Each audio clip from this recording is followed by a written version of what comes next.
Hello children.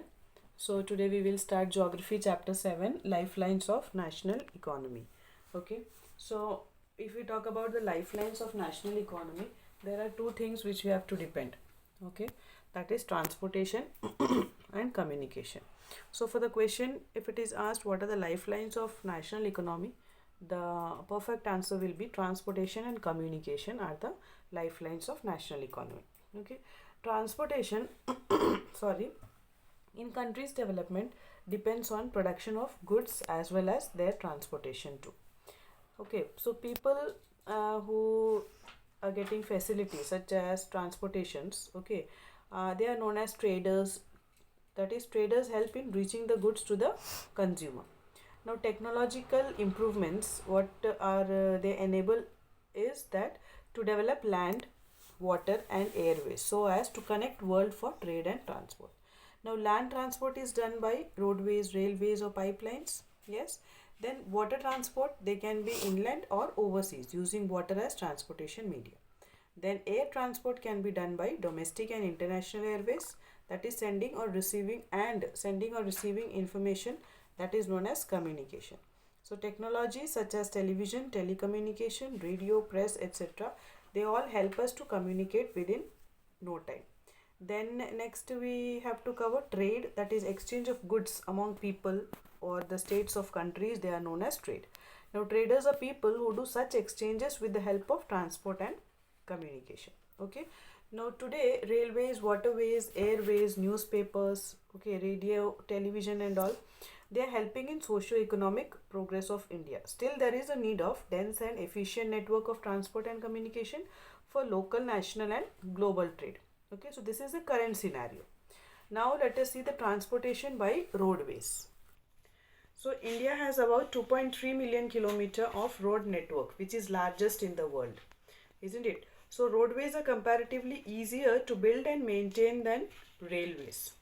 So the importance of roadways, if we see construction cost of roads are cheaper than railways.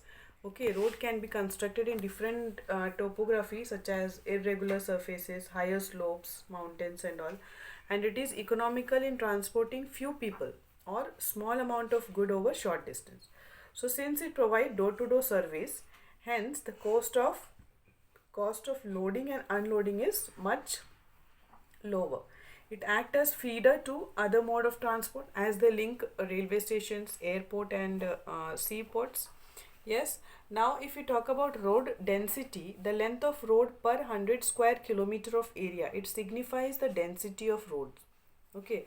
It is 10.04 kilometer in Jammu and Kashmir and 532.27 kilometers in Uttar Pradesh, and national average of road density is 125.02 kilometer. Okay, so if we talk about challenges in road transportation, then road network is inadequate to fulfill demand traffic. Okay, demand of traffic. Then nearly half of the roads are unmetalled, hence it get damaged in rainy season, and roadways are highly congested in cities and all. Okay, and most of the bridges are old and narrow. Now see classification of roadways. Okay, so classification, it is based on capacity and based on the type of material. Okay, that is classification of roadways. Okay, so that classification is based on two things, that is on capacity and on the type of material. So if we see in the base of on the basis of capacity, that is number of traffic lanes. Okay, so golden quadrilateral superhighways, national highways, state highways, district road, rural road, border roads and all. So these comes under the classification which is based on capacity, that is number of traffic lanes. And if we talk about classification on the basis of type of material, then it is two types of roads, that is metalled roads and unmetalled roads. Okay, then now comes to transportation by railways. So railways are primary means of bulk transport of goods and passengers in India.